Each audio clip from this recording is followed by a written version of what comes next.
Our first panelist is Guntram Mueller. Guntram is a longtime Newton resident, has been a longtime activist concerned about issues of nuclear weapons, war, and environmental degradation. His professional background is in mathematics, and he taught at Boston State College and University of Massachusetts Lowell. In the late 1970s, he designed, built, and tested a 48-foot-high wind turbine, and its design is now adopted for wind turbines in gusty, turbulent, windy sites. Guntram is also on the board of directors of the Massachusetts Peace Action, an activist organization working to change government policies here in the state on war, nuclear weapons, nuclear power, global warming, and Guntram's currently serving as chairperson of Mass Peace Action. I will give you a rather short talk today.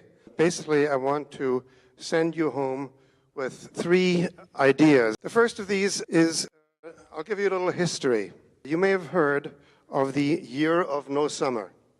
The Year of No Summer took place in 1816. And not only was it colder, it also snowed in June, it snowed in September, and the agriculture was very badly affected. So as a result, there was a food shortage in the world. Many people suffered from malnutrition, and in North America and Europe and Asia, there were actually thousands of deaths that were estimated to have occurred because of this.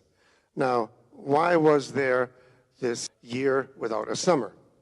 It turns out half of the way around the world, a certain volcano had erupted, and the volcanic ash and volcanic dust had spewed up above the atmosphere into the stratosphere and beyond, and then circled all around the northern hemisphere, causing the sun to get largely blocked out.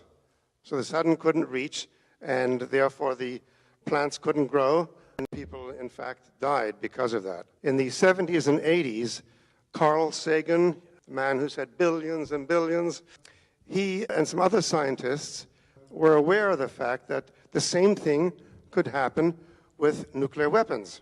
Nuclear weapons, obviously, if they detonate over a city, they create a lot of dust, existing materials, and turn them into dust. At the same time, there's intense heat. Well, this intense heat causes the air loaded with all this dust to go up into the atmosphere and beyond the atmosphere to the stratosphere. And according to the models that they studied the idea of 50 to 100 Hiroshima-size detonations. Now, the Hiroshima-size detonations were much smaller than the ones in today's nuclear weapons. But according to their calculations, the 50 to 100 Hiroshima-style detonations would put enough dust up beyond the stratosphere that there would be mass starvation, mass malnutrition. Now I'm going to tell you about the arsenal that America has, and Russia has something similar. America has about 8,000 nuclear weapons, of which about 1,700 are deployed. Of those 1,700, 450 are on missiles.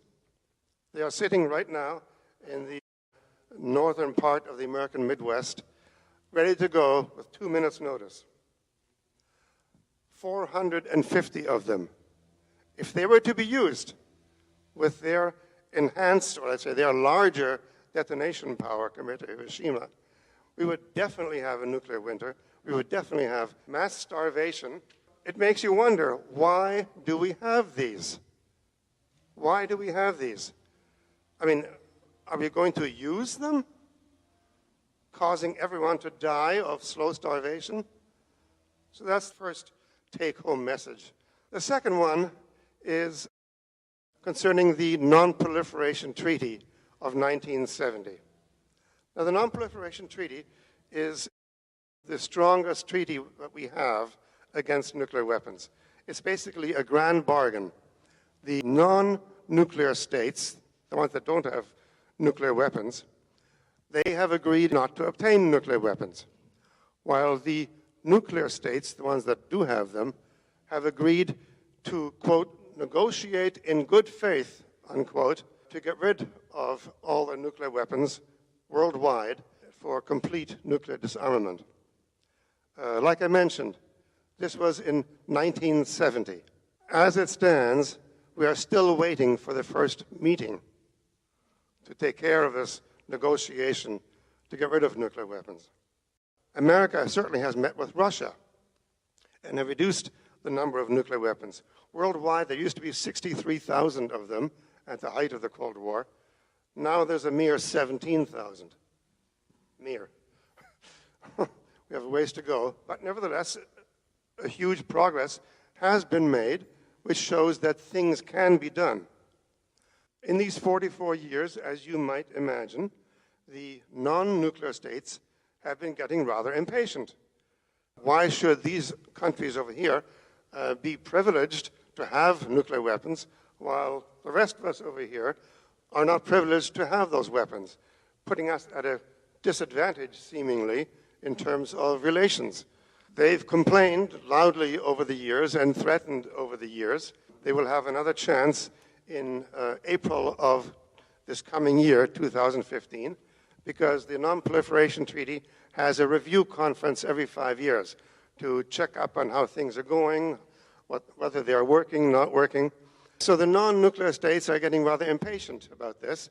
And in April of this coming year, there's going to be a big meeting at the United Nations in New York City to talk about these issues. And you can certainly expect a lot of complaining from the 187 whatever countries that do not have nuclear weapons. And you might even get some threats. There already have been some threats. I know Egypt threatened some years ago to leave the Non-Proliferation Treaty and to get its own weapons.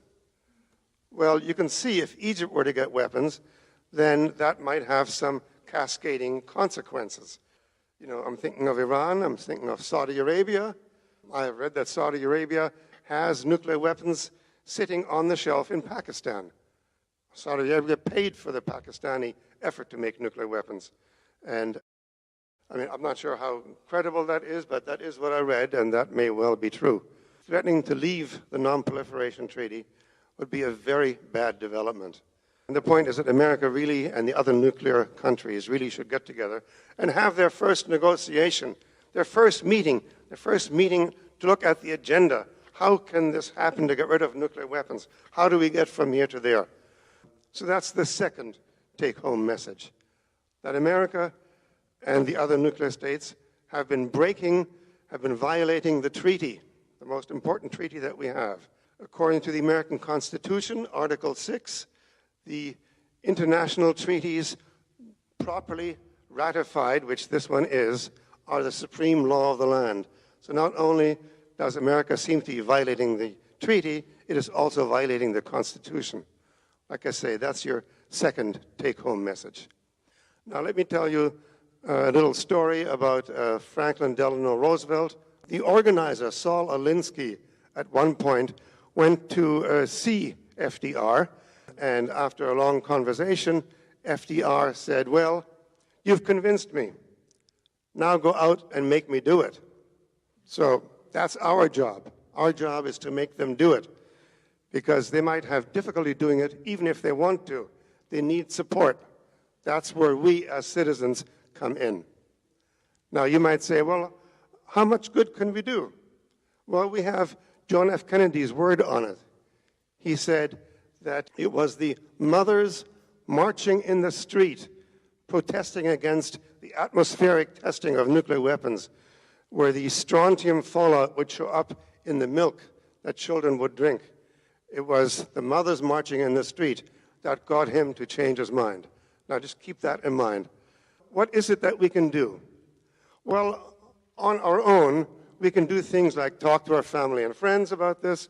We can go to the office hours held by our congressmen and senators and so on. We can go to the town hall meetings, so-called, and ask them questions about nuclear weapons, what their thought is and what their intentions are concerning nuclear weapons. You can go to talks like this today, and you can go to rallies, you can go to memorial marches, you can go to vigils. Now that's things you can do on your own. You can be even more effective if you join certain organizations. You can go to the website and find out how to join. You can also find out what events are coming up. Now, I'm going to leave you with a little story, and that's a story with 4 characters in it. The 4 characters are everybody, somebody, anybody, and nobody. And the story is that this particular town was in danger of some terrible disaster, and somebody had to do something about it. Now, everybody knew that somebody had to do something. They also knew that anybody could do it. As a result, nobody did it. So that's my third take-home message. Thank you very much.